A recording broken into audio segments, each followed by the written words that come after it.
Hola, mi nombre es Mayra Caicedo y les quiero compartir un poco de conocimiento sobre la antropología y las cosmovisiones, explorando 3 perspectivas claves que nos ayudarán a entender qué es la cultura y cómo se relaciona con nuestra vida y sobre todo con nuestra historia.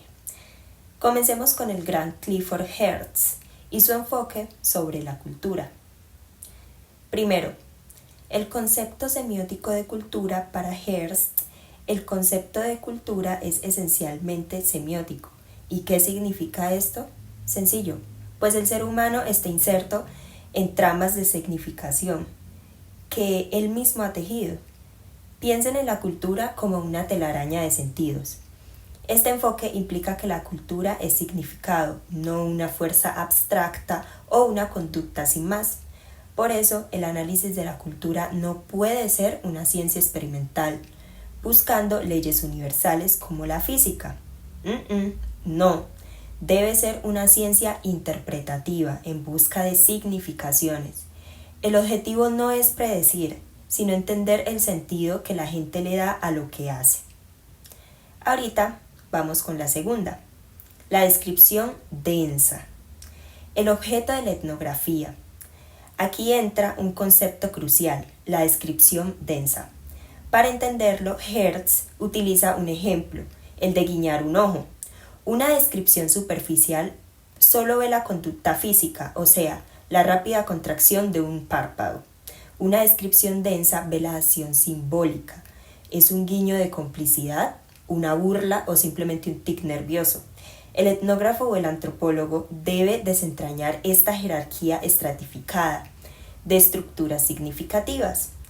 La descripción densa es el verdadero objeto de la etnografía porque revela estas estructuras de significado. No es solo registrar lo que la gente hace, sino interpretar lo que significa para cada uno de ellos, metiéndose en el mundo conceptual de los otros para dialogar con ellos. Ahora vamos con la tercera, naturaleza pública de la cultura. Geertz también insiste en que la cultura es inherentemente pública. Esta idea rechaza ver la cultura como una cosa superorgánica o un craso esquema de la conducta, pero ojo, también rechaza verla como un fenómeno puramente mental o cognitivo. Es decir, que esté solo en el entendimiento y en el corazón de los hombres. La cultura no está solo en la cabeza, está en la interacción de las prácticas y en las narrativas concretas. Por eso, el etnógrafo interpreta la cultura como si estuviese leyendo un texto. La cultura como información con Jesús Mosterín. Ahora, demos un giro y veamos la perspectiva más científica y universal de Jesús Mosterín, quien ve la cultura como información. Primero, definición general y universal de cultura. Mosterín busca una definición más precisa y unitaria. Para él la cultura es la información capaz de afectar a la conducta de los individuos y que ha sido adquirida de otros miembros de la especie por medios no genéticos, o sea, mediante la enseñanza, imitación o transmisión social también. Para que una información o pauta de conducta sea cultura, debe cumplir con 3 condiciones. Primero, tiene que ser información. Segundo, debe ser adquirida por aprendizaje social. Y tercero, tiene que ser capaz de afectar a la conducta del individuo.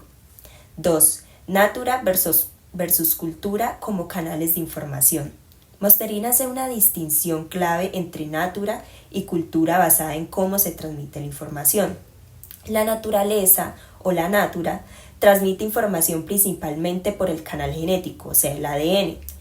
Es decir, lo que es innato o congénito. La cultura transmite información a través de canales no genéticos o sociales más bien, como el aprendizaje, la imitación y la enseñanza. La cultura, al ser información, puede tener efectos muy variados. En socorro de la naturaleza, son ejemplos donde la cultura ayuda a la biología humana, como usar gafas para corregir la vista o la insulina para tratar la diabetes. Irrelevante o contraproducente son casos donde la cultura no ayuda incluso es perjudicial para la supervivencia, como el fumar o la contaminación. Tercero, tipos de información pragmática. La información cultural es un tipo de información pragmática, es decir, que informa al receptor. Mosterin la divide en 3 tipos exactamente. Información descriptiva o teórica, que es el saber qué. Son los datos y conocimientos sobre el mundo. Por ejemplo, saber que el agua hierve a 100 grados Celsius. Y también está la información práctica o técnica. Son las instrucciones o más bien el saber hacer algo. Por ejemplo, la receta para hacer un pastel o cómo manejar un carro. Y tercero, la información valorativa, que es la que está relacionada más bien con las actitudes, las filias y las fobias del receptor. Y también el saber qué querer o desear. Este tipo influye directamente en nuestros gustos y rechazos. La crítica y liberación con Enrique Dussel. Finalmente, cambiemos de tercio con Enrique Dussel, quien nos lleva a una crítica del eurocentrismo y a pensar en el futuro desde el sur. Primero, critica el eurocentrismo y el modelo desarrollista. Dussel critica la visión sustancialista de la historia que pone a Europa en el centro. El surgimiento de la teoría de la dependencia y la filosofía de la liberación se vincula con la superación del culturalismo, porque obligó a tener en cuenta esta simetría entre actores centro-periferia en el plano cultural. Es decir, no todas las culturas parten del mismo lugar ni tampoco tienen el mismo poder.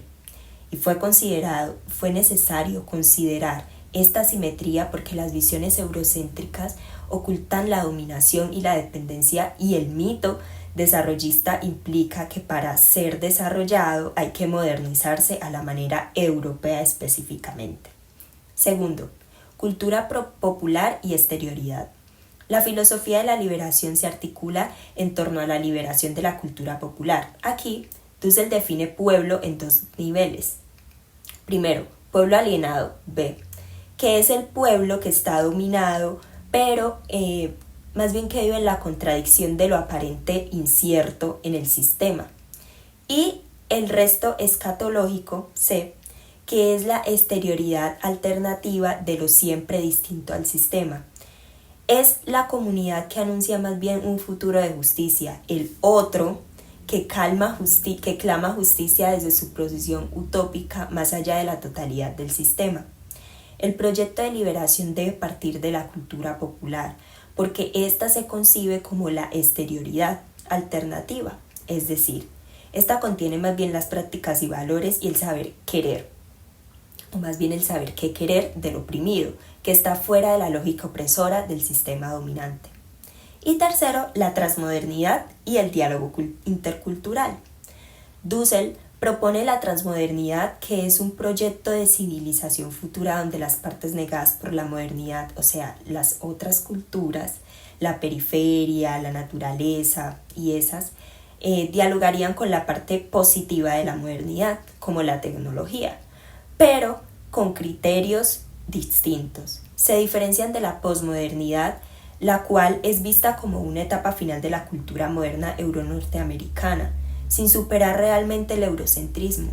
La transmodernidad no es un pasaje de la modernidad, sino algo creativo que viene desde afuera, desde otras culturas.